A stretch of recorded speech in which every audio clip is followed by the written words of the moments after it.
Hello. Apologies for the delay. I have no idea what the computer thinks is up with my webcam, but I've found a cheap way around it and I'm using my phone now.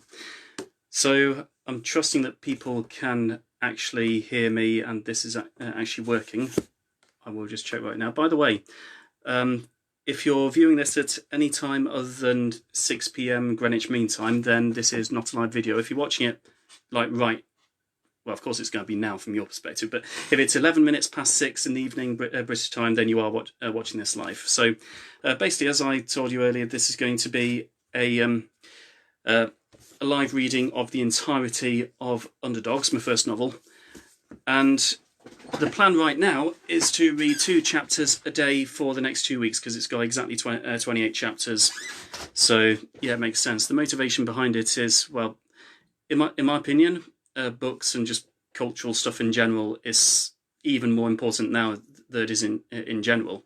I'm really hoping that we'll have more people reading or doing creative things or appreciating creative things. And yeah, figured I'd do my part. And I'm not going to go into some kind of grand speech at the start, because I'd rather just get into it. And well, that's basically why everyone's here. But for the 21 people who are here so far, thank you very much for taking part in this and watching. And is there anything else that I need to say before we begin? You're welcome to ask questions and make comments and so on, but I will warn you that I'm probably not going to read them while I'm in the middle of reading the book, but at the end of each chapter I will stop, read comments and answer any questions that you have. My co-admin Julie will alert me to anything that goes disastrously wrong, like if the sound cuts out or something. And this video will be shared to Underdogs main page as well. Feel free to follow Underdogs Facebook page in addition to this one. And I think that's pretty much it. For anyone who is wondering what Underdogs actually is, it's a neurodiverse war story where the whole of Britain's been imprisoned in these gigantic walled cities, and only 12 people are free in the abandoned British countryside to try and free them. And 8 out of those 12 people are teenagers who escaped an attack on their special school. So yeah, just for once, the people who are seen as the bottom of the social food chain are the ones trying to free the people who put them at the bottom of the social food chain. And it seems a little bit apt, because the lifestyle that the Underdogs have is largely spending most of their days inside this house in the middle of the abandoned countryside, and every time they leave they're kind of in danger of death. So it's it's frighteningly apt. But anyway, so without further ado, I'm going to open the book and start reading. There's an About the Author page, which I'm not going to waste your time with. Nice list at the front for everyone who supported it over Unbound and brought it to life. There's another one at the back of the book as well. One thing that I will read just before we go into the main bit is this note from the author at the beginning, because there's quite a bit of responsibility attached to writing anything to do with autism, I think.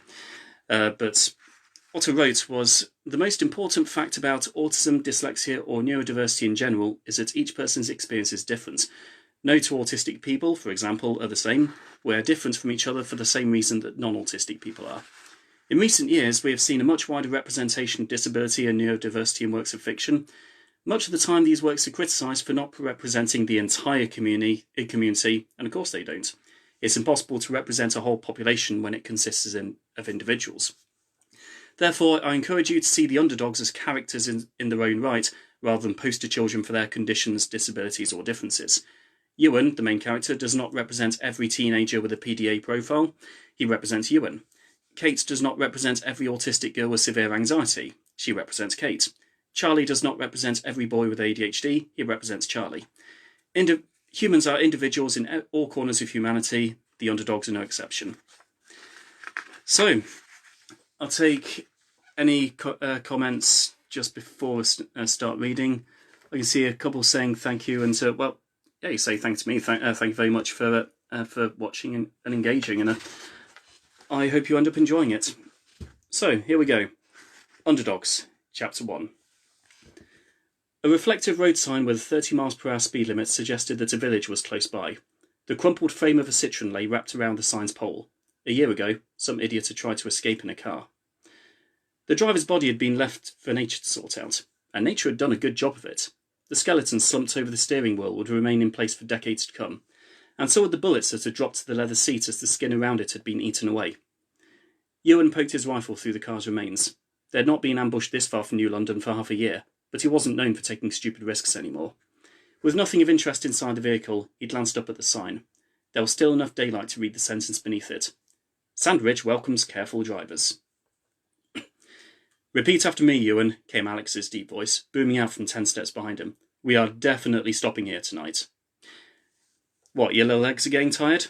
Not tired, bored. There's a difference. It was Alex in a nutshell. The old man of the strike team, nearly in his mid-20s. He seemed to think his extra years gave him some kind of authority. That, and not having learning difficulties. Ewan understood. Alex must have felt humiliated, sent out with a bunch of special school teenagers and not even being the leader. Kids in special ed were supposed to be useless, even the clever ones.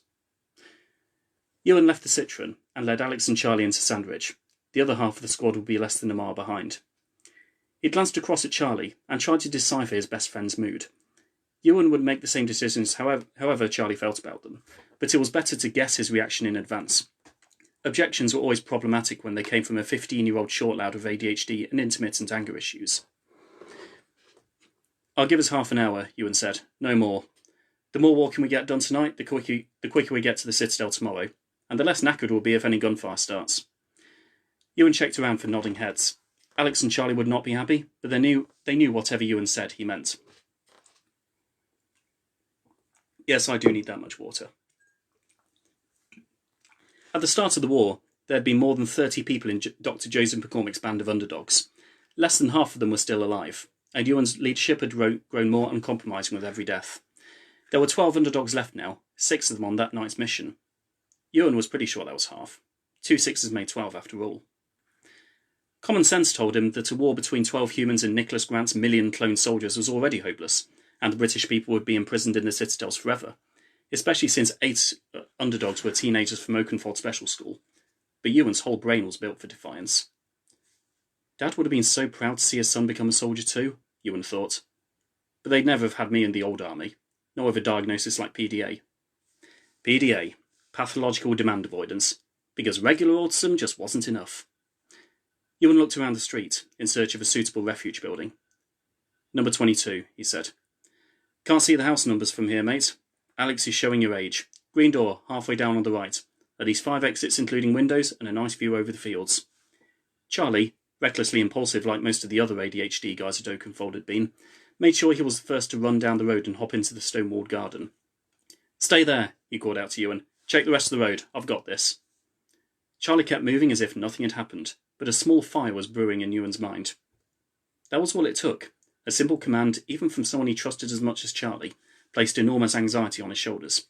Having PDA meant having the same need for day-to-day control that humans in general had, except basic demands pierced the heart of his comfort zone. The feeling of losing control resulted in extreme anxiety, and the extreme anxiety sometimes resulted in violence. PDA was the reason he had been excluded from half a dozen mainstream schools, the reason he couldn't hear a request without feeling personally threatened, the reason people spent his childhood thinking he was some kind of monster rather than a terrified child. I know I said I'd take comments at the end of each chapter, but I've just seen Amber who says, hi from Brisbane at 4 a.m. That is dedication. Thank you very much for literally listening to this at 4 a.m. Okay. The fire in Ewan's mind was put out quickly, as the silence of the evening air was ruptured. Somewhere at the end of the road, something had fired a gunshot. Clone soldiers outside New London Citadel. I thought those days were over. The bullet had not been aimed at them. Even clones were too smart to fire from half a village away. Ewan, Alex and Charlie took their positions in the overgrown gardens. It was impossible, but it happened anyway. At the end of Newton Road, a young woman ran into the street. A human, she had to be. 11 months had passed since Takeover Day, the single day when Nicholas Grant had marched out his clone soldiers and imprisoned the British population in his giant walled citadels, and in all that time, Ewan had never seen a female clone. Another gunshot spat up the tarmac next to her feet. She stumbled into a garden across the road and took no chances on the front door being locked. Instead, she ran at top speed and leapt sideways into the front window. It didn't smash like she had hoped. There was a faint oof as her body slammed against the double-glazed window, and she fell to the grass with a clumsy thump. Ewan saw her pursuer, sheltered in a porchway further down the road. Just one soldier, and he did not move like a clone. His bodily movements seemed more flowing and athletic. He knew precisely where to position himself, conserved ammunition, and had the tacit boldness of an experienced killer. Clones were trained for combat from the moment they walked out of the factory, but you couldn't manufacture instincts. Getting right tired of giving you chances. Next one's going in your ankle. That settled it. Clones were developed without vocal cords. Besides, his northern accent was too familiar. Tell me that's not who I think it is, said Alex. It's him. Ewan prepared to shout the command, but Charlie beat him to it. His bullets... So I just got distracted. His bullets rained across Sandridge into the distant porchway, and Nicholas Grant's number 2 assassin leapt in surprise. Ewan had no idea what was happening, but it was important. Grant's creeps never left the citadels without good reason, especially not Keith Tyler. His victim lay cowering in the garden. Her hands shielded her head and torso as if they would help. She did not have long. Ewan opened fire towards the house's front window. It shattered into 1,000 glass shards, which fell like crystal rain onto the screaming figure beneath. She can thank me later. When the shards came to rest, the young woman scrambled to her feet and leapt through the empty remains of the window frame. Ewan heard a cry and saw a knife fall from her hand. The glass must have cut her arm and forced her to drop her weapon. She was indoors, but far from safe. Tyler made a break across the road, showering bullets into the wall 6 inches from Charlie's face. He sped to the opposite pavement, hurdled the garden fence and dived effortlessly through the empty window frame. Ewan led the sprint towards the house, struggling to believe how fast Tyler was. The man must have been pushing 40. Alex arrived first, but knew better than to follow Tyler inside. He signalled towards the side alley, and Ewan nodded. Before he began, Ewan inspected the knife dropped by the window. It was coated with sticky blood, congealed like blobs of jelly. Clone blood, he muttered. A few hours old. She's had a busy night. He ran down the alley with Charlie in tow, and paused at the end of the path. He could hear her already, grunting and rasping in the garden. Ewan retrieved the dental mirror from his pocket, standard equipment for Dr. McCormick's Underdogs, and poked it through around the wall. Keith Tyler was between the overgrown bushes and the line of abandoned washing. The young woman was clutched in one of his arms, the muzzle of his assault rifle against her head. You didn't need a standoff, Ewan thought towards Tyler. You could have abandoned her and leapt over the fence. Why are you keeping her with you? Who is she? Mate, Ewan whispered. Careful not to use Charlie's name with an enemy nearby. Tell our friend the house is clear, then go with him to the back door. We need 2 angles on this guy. Got it. Charlie turned and ran, at surprising speed for such a short lad. His energy more than made up for his physique. Ewan took gentle paces into the back garden, his assault rifle aimed towards the assassin. If there was any panic in Tyler's mind, none showed in his eyes. Alex and Charlie brushed the door open, outnumbering Tyler 3-1, and yet he stood with an air of authority that made Ewan deeply uncomfortable. He caught a glimpse of the hostage's dirted face. It was so worn he could barely decipher her age. She had looked like an adult from a distance, but on close inspection, she might only have been a year or 2 older than him. But what on earth was her story? Ewan doubted she had come from New London. Escape must have been literally impossible. You know the drill, kids, said Tyler. Guns down. Yeah, said Ewan, because we're easier to shoot when we're unarmed. No happening, Keith. The girl will die. And you'll lose your human shield, said Charlie. Try it, see what happens. Most people would have panicked, not Tyler. Alex turned on his feet and walked back into the house. Hey, Ewan barked, where the hell are you going? There's nothing more depressing than 2 teenage lads arguing over a girl. I'm heading for the road to check for stragglers. Ewan saw no reason to argue, but bit his lip as Alex left. Hopefully his teammate would have enough sense to call the other group and alert them. Well, the smart one's gone, said Tyler, tightening a forearm around his struggling hostage. Guess I'm left with the retards. It shouldn't have angered Ewan, but it did. Oh yeah, by the way, the R word, I find that word as abhorrent as every half-decent person. The reason it's in here because Keith Tyler does not, and he would absolutely use it to wind up his enemies. I remember when I was writing the first draft of this, I ran this chapter past 12 different autistic teenagers and said, is this acceptable? Every single one of them, curiously enough, said, yes, that's our reality. We get called that. And let's not lie about the kind of character that Keith Tyler is by changing his language. So yeah, it doesn't appear often, and it's basically only by the villains, but it's there. The R word had been thrown at him by his enemies even before Oakenfold. Never mind that he was in the mild to moderate class. Never mind that he was smart as hell in the battlefield. He would always be special, and would wear it like a tattoo until the day he died. Tyler didn't mean it personally. Bad guys use the R word all the time.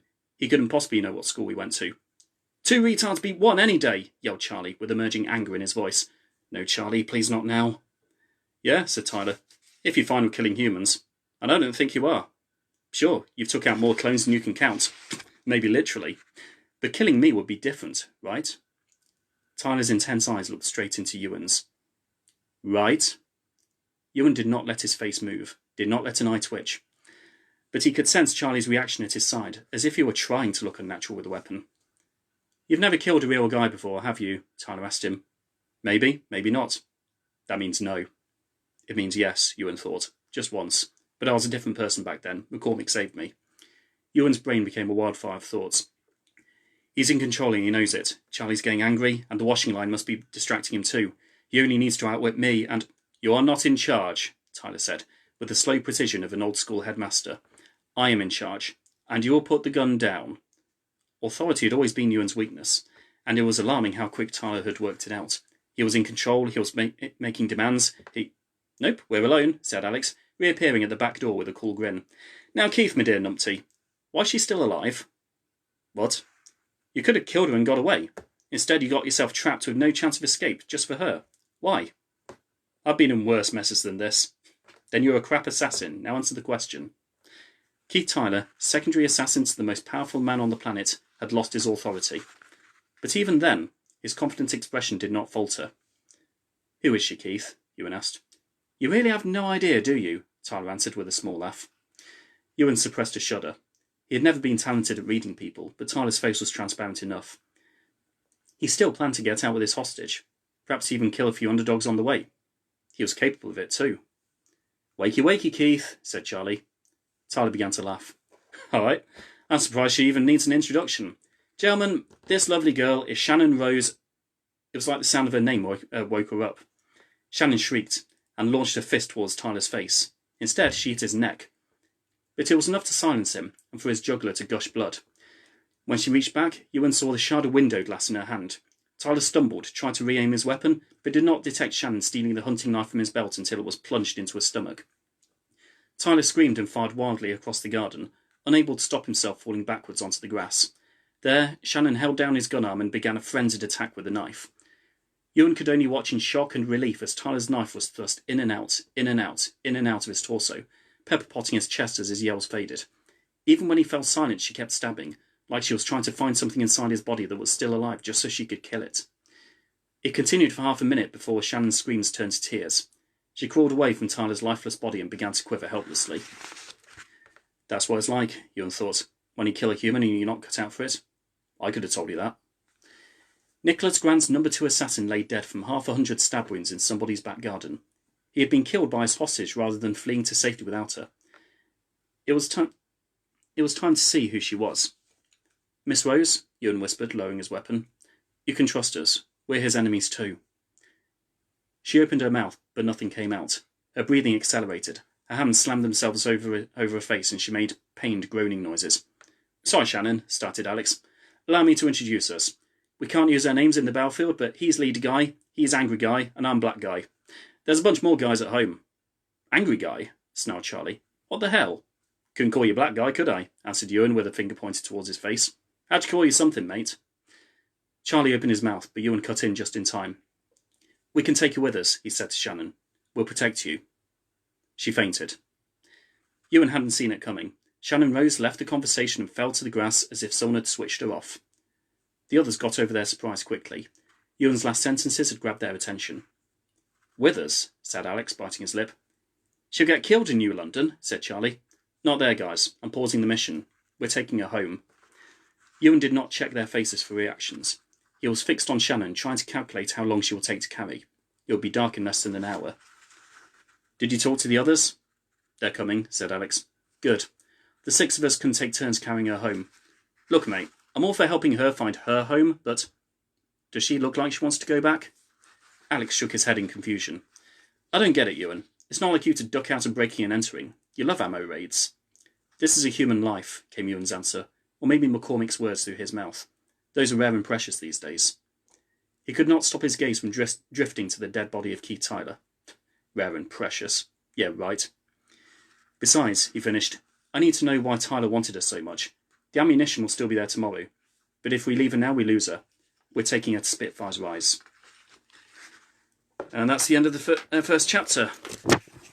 Right, going to pause for a moment, catch a breath, take a drink, and also catch up on some comments.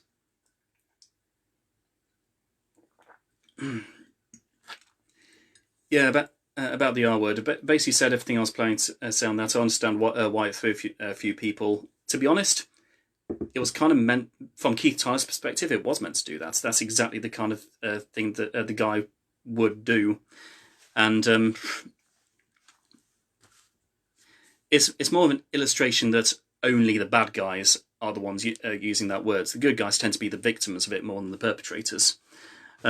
Dana and Reed, glad that his 16-year-old find this funny.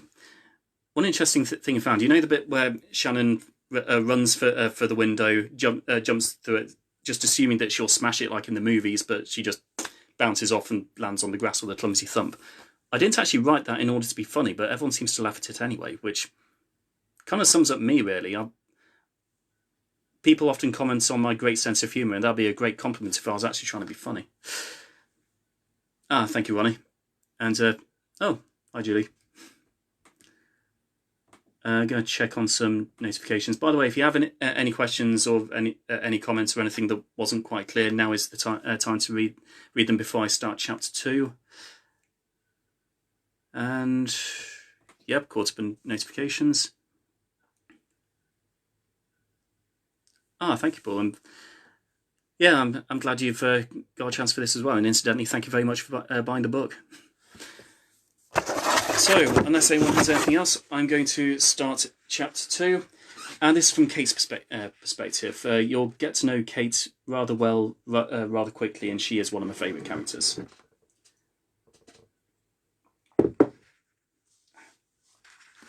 Chapter 2. Kate's brain was fighting itself again. The stronger part of her knew she needed to stay in the clinic, but the rest of her was distracted by the dozens of places she would rather have been. The mattress and the downstairs sofa were the front runners. Unfortunately, the right thing to do was remain at Shannon's side in the makeshift clinic. Spitfire's Rise was a comfortable enough place to live, certainly more comfortable than the prison at the centre of New London, but even comfortable places could be hotbeds of anxiety. Kate was in the safest place in Hertfordshire, the closest she had to a real home, and filled with dread anyway. Everything about the night had been overwhelming, meeting up with Ewan's half of the team and being greeted by Keith Tyler's dead body. The hours of carrying Shannon home, what they had found on Tyler's smartphone. It hadn't been a good night, but it had because they discovered Shannon. In fact, it was a miracle. But wow, miracles are mentally exhausting. And she wouldn't be able to recover her energy anytime soon, stuck next to Lorraine as she performed her observation. I think that's as far as we're getting tonight, Lorraine said in a typical matter-of-fact voice. She'll be alright though, she's a strong girl. How do you know? Well, for starters, she ran across the wild Hertfordshire countryside in bare feet. Kate looked at Shannon's bandaged soles and wondered how many hours she'd run for. Yeah, she said. I've been meaning to ask that. Why would she ask the strike team if you want theories? Answered Lorraine. I'm just the nurse. Lorraine removed her thin vinyl gloves and poked her glasses back in place, with fingers that had aged far too much for a woman in her 50s. She was not just the group's nurse. Her role was far too important for the word just, but she knew there was no place for her in combat. Nonetheless, she fitted her own roles perfectly. Unofficial grandmother, unpaid nurse, and uncompromising matriarch of Spitfire's Rise. Kate drew her attention back to the bed, and gave more thought to the mystery.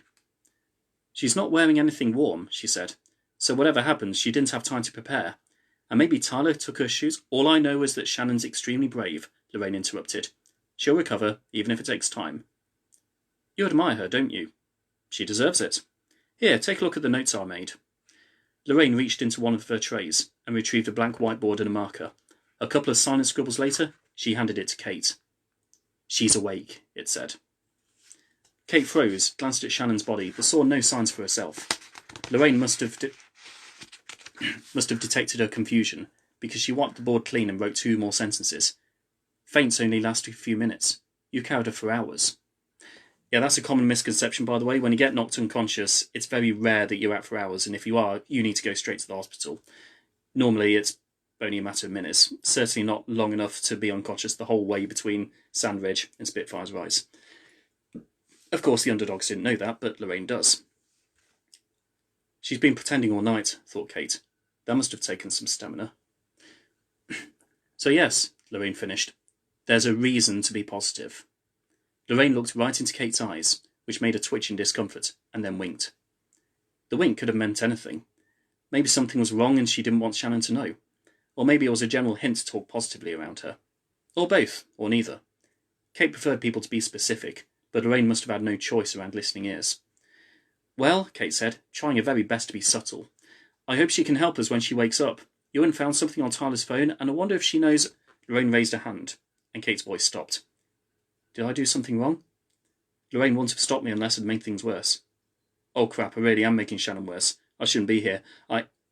Kate's mind flew back to a list of places she wanted to be, the places she now needed to be. Her hands started to tingle as if the blood had drained from them. Her head felt dizzy and the breath left her throat. She needed an escape from the snowballing list of everything to blame herself for, but knew she couldn't get away with leaving the room. Lorraine tapped her hand on against her arm. Could you do me a favour and fetch McCormick, please? She asked with a smile. He must have finished the meeting by now. Perhaps knowingly, Lorraine had blessed her with an escape route. Kate left the clinic without a word and steadied herself on the landing next to the staircase. It was another nothing that had shaken her. Just her own mind and its usual habit of inventing problems. Nothing she said could have affected Shannon half as much as Tyler did. Shannon had bigger fish to fry, if that was the right phrase. But that was the thing with anxiety disorders. They didn't have to be rational. Kate! Came a shrill voice from the foot of the stairs. Before she could react, an excitable 9-year-old was running full pelt up the staircase towards her, using his hands as well as his feet. Hey, Thomas, Kate said, hoping she sounded happy enough, as the boy's arms gripped around her waist like the hug of a bear cub. Time with Thomas was always valuable, even if Kate's energy reserves were unprepared for it. You didn't say hi, he said. When you got back, I mean. I was kind of distracted. Has McCormick told you? Yeah, said Thomas, pulling away from Kate to reveal his cheery, excitable face. So there's 13 of us now? Oh, to be this boy, Kate thought, to only see the miracle rather than all the questions it raises. I guess so, she answered. The meeting's over now, right? Yeah, it was interesting. You should have been there. I was helping Lorraine. Another housemate approached the stairs, his footsteps slow and steady. Thomas let... Okay, it just told me that the video went on pause. What was the last thing you heard? I'll answer some comments just while I'm here. Oh, thank you very much. Okay, so I'll read that last sentence because it didn't seem like a particularly short break. So, another housemate approached the stairs, his footsteps slow and steady. Kate let go of Thomas altogether, her anxiety almost subsided. And there he was, the Grand Leader of the Underdogs, the commander of the United Kingdom's final armed forces, a beacon of hope for the British people, in the form of a 64-year-old man with glasses who fought a losing battle against hair loss. Dr. Joseph McCormick strolled up the stairs as if he owned them, smiling like an old man who had kept his childhood with him. How are you doing? He asked. Fine, answered Kate. That's good. Thomas, it looks like your ears were switched off when I said the clinic was out of bounds. Downstairs, please. The child headed for the staircase and vanished in a string of loud stomps. When he was out of earshot, McCormick turned back to Kate and offered a warm smile. How are you actually doing? He's pretty perceptive for a maths lecturer, thought Kate. I guess you have to be when you lead an army of troubled teenagers. Kate, he asked, are you all right? Kate couldn't put an answer together. She stared open-mouthed for a couple of seconds, then shook her head. That's understandable, said McCormick. It's hardly been your average night, has it? Before Kate could answer, Lorraine opened the clinic door and started muttering to McCormick. Since you're spying on her, you might as well come in. So she's ready? Asked McCormick. I think the last thing Shannon's ready for is a chat with a complete stranger, especially a man. I think he'll do okay, Kate piped up. He has a good way with people. Kate hoped that she would not be asked to elaborate. It was not the right moment to talk about her own recovery and how McCormick had helped. Well, he'd better prove it, said Lorraine. Joseph, I'll knock your block off if you make her any worse. McCormick let out a discreet chuckle at Lorraine's comment as if she were joking. I'll be downstairs, Lorraine said as she walked, keeping Thomas busy, since he's predictably interested. No, Jude, I'm going to not do the high-pitched Lorraine voice. I don't think I'd do it justice. Also, in my head, Lorraine's got a pretty deep voice as well. She sounds grumpy most of the time, whether or not she actually is grumpy. McCormick opened the clinic door and walked to Shannon's bedside. Kate stood in the doorway, just in case he needed protecting. Before the war, whoever had owned the house had used the clinic as a spare bedroom. That night, for the first time since the Underdogs had moved in, it had begun to look like one again. The moment McCormick heard about Shannon, he had sent a small group to decorate the clinic in preparation for her. There's a warm feel to the room now, with its walls covered in pictures and craftwork, a framed piece of artwork which read, "All you need is love," a "Keep calm and carry on" poster from before the internet ruined it, and a homemade embroidered picture with the words, "Home is where the family is." Kate shuddered. Thomas's mum had made that last one, about a month before she had died. "Good evening, Shannon," said McCormick. No response. She was still pretending to be asleep. "It's okay, you don't have to answer if you don't want to, but I thought I'd give you some information, if you'd like to listen." Kate kept her knees bent, just in case. "My name's Dr. Joseph McCormick, and you must be wondering where you are. The truth is, you're probably in the safest place in the whole country right now. We named this house Spitfire's Rise, and it holds 13 of us, including you. We are the last of the free British people, our country's remaining armed forces. Nobody in New London knows where we are, or even who we are. We're an anonymous group of fighters hidden in the countryside, seeking to free the prisoners in the citadels. And, more than anything else, we're a close-knit family." Kate noticed his smile widening. It didn't seem to matter to him that Shannon wasn't looking. "There's nothing to fear in this house, Shannon. And we have a no-judgment policy towards each other. Plenty of us have had difficult lives." "You're damn right," thought Kate. "And we do an excellent job of looking after one another. Differences don't divide people here. They're the main thing we have in common. United by our differences is actually our motto. The Underdogs are a trustworthy bunch, and you may be surprised how well they can empathise with you." Kate didn't know how to react when Shannon opened her eyes and pointed them towards McCormick. It was difficult to tell whether her eye contact was a sign of trust, or whether she was sizing him up. Last time she looked at a man, she stabbed him to death. "McCormick, why aren't you afraid?" Perhaps McCormick's strategy was a good one. He must have been the least threatening sight Shannon had seen all evening. He was standing in such a non-threatening stance. The fingers of his wrinkled hands were interlocked in front of his waist, and his shoulders were dropped and relaxed, and the smile on his face was warm and welcoming. Besides, Kate thought, the sight of an aging gentleman must have been a rare luxury.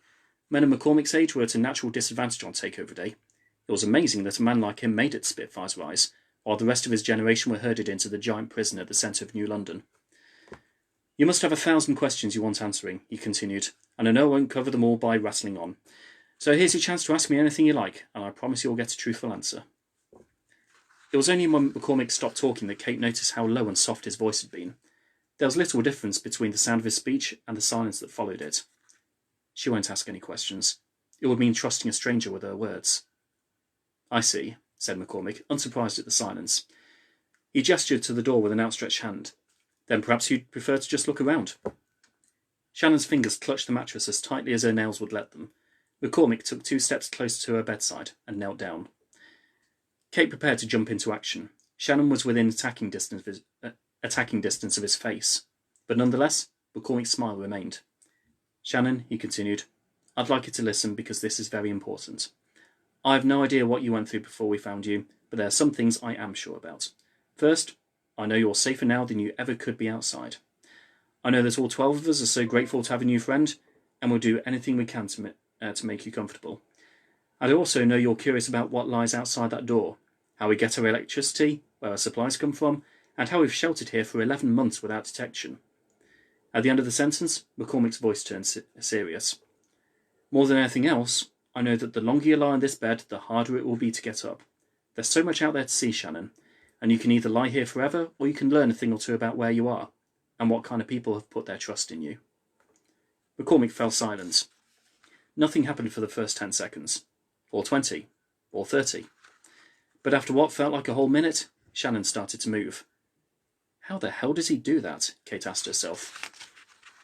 Shannon swung her legs off the side of the bed.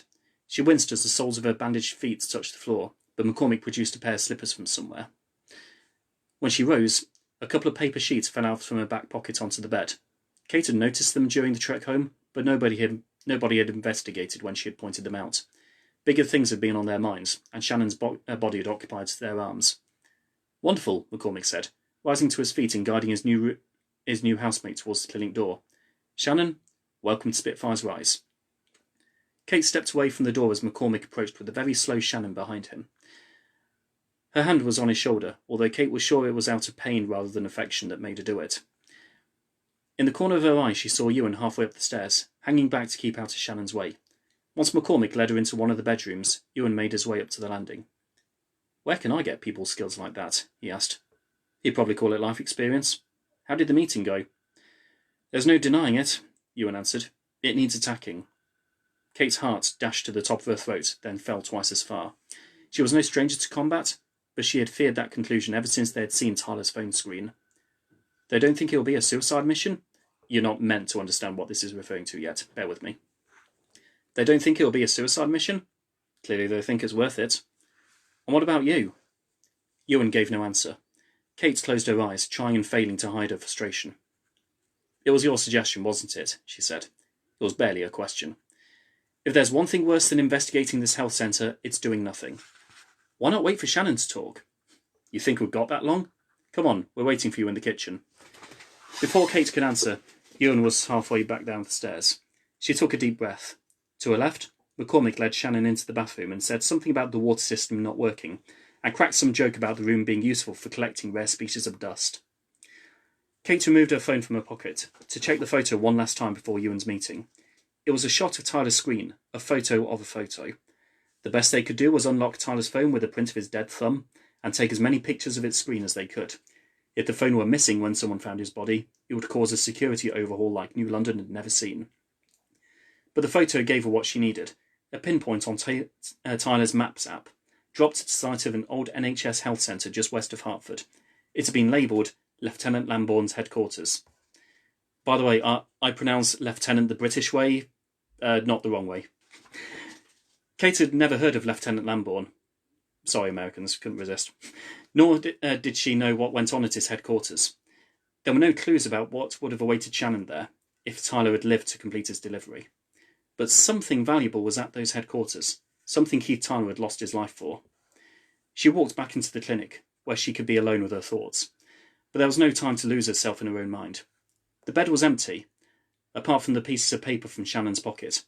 Kate ignored the moral question of whether to investigate. Shannon could take weeks to talk, but the paper would take seconds to read. What she found horrified her.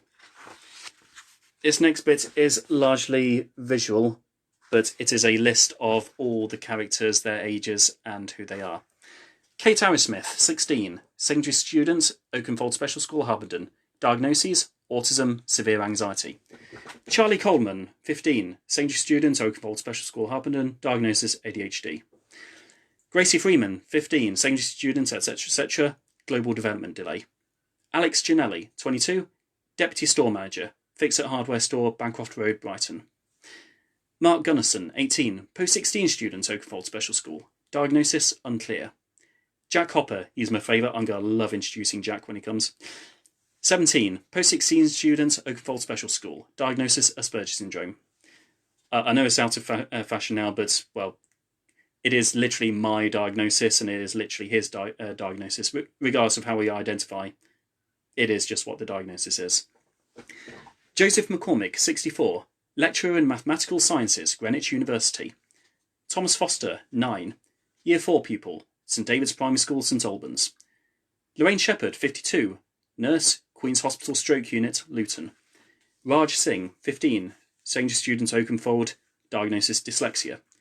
Ewan West, 16, secondary student, Oakenfold Special School, diagnosis: autism, PDA profile. Simon Young, 14, secondary student, Oakenfold Special School, Harpenden, diagnosis: Down syndrome. Mike Ambrose, 28, deceased. Daniel Amopoulos, 17, deceased. And then basically all these names of all the people who died before the story began. There was a fair assumption that there were no working printers outside of the citadels, and the header labelled part of the data as Year 1. There was no alternative.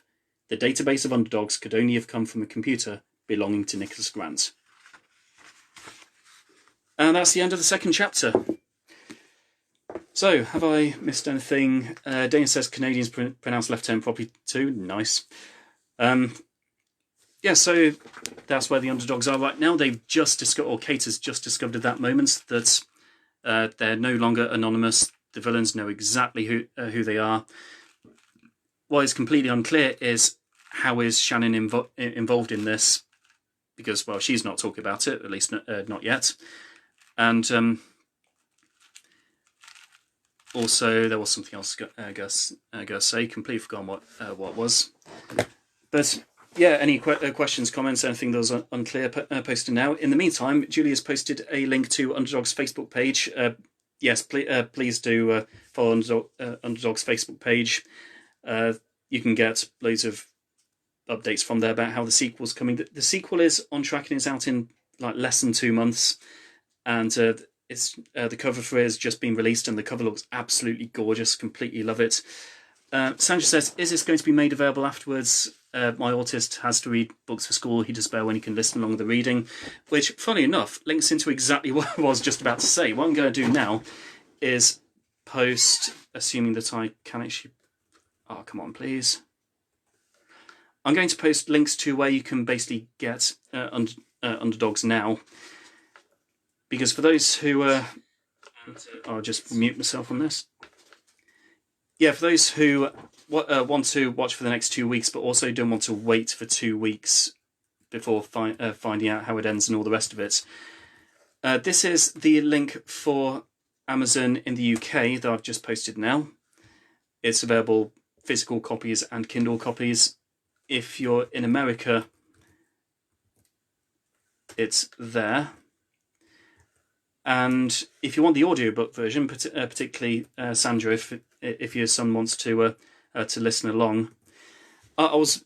There it is. It's on Audible. I was really happy by the way, because I was told not to expect an audiobook for Underdogs because, well, with the topics and the themes that Underdogs covers, accessibility is a really big thing. Except when I asked the publisher, "Is there any chance of an audiobook?" They said, "Well, don't be too optimistic because they only really make audiobooks. They're surprisingly expensive to make, like thousands of pounds. So audiobook producers are only going to make audiobooks if they believe they'll make the money back." About a month before Underdog's publication date, I got an email from an acquisitions manager for the UK's biggest audiobook producer. And yeah, now it's an audiobook. Was not expecting that and was extremely grateful for it. The last link I'm going to put up is the link to where you can pre-order the sequel. There is an option on there to order the original and the sequel together, although both books would arrive at the same time, so a month or two from now. If you want immediate access to Underdogs, then using one of the Amazon links would be best. But, oh yeah, so please tell me if I pronounce your name. I think it's Seri. Has said, "Many of us also ADHD, so struggle getting through books and prefer audiobooks." Yeah, but I think I knew from the beginning that there'd be a disproportionate demand for audiobooks and more accessible versions of books when I embarked on this journey, and I'm very grateful that an audiobook actually did come out against expectations. Okay, any questions, comments, anything else before I end this and say I'll see you tomorrow? Come to think of it, is there anything else that I wanted to say? Julie, please remind me if there was something that I was going to say but I've completely forgotten. I guarantee as soon as I stop this video I'll remember what it is, whatever it was. I literally have run out of Kerry. Thank you, I will remember that. It's my books of bookmarks. Oh yeah, the amount of books I've got that I am part way through reading. One of the followers on Underdogs' page pointed out that, well, actually, hoarding books and reading books are two entirely different hobbies. And he's got a point. You want to read books? Audiovisual. I am. Yeah, Denise, I had a student who was listening to the Underdogs audiobook in class. It was a creative writing class, so it was completely fine. He had a physical copy, reading along and also listening to it. I think that's probably the best way of doing it. Anyway, so thanks very much for listening. I'm looking forward to these next 2 weeks. Never done anything quite like this before, so I'll be drinking plenty of water and keeping my voice in shape. And yeah, thank you very much. See you tomorrow.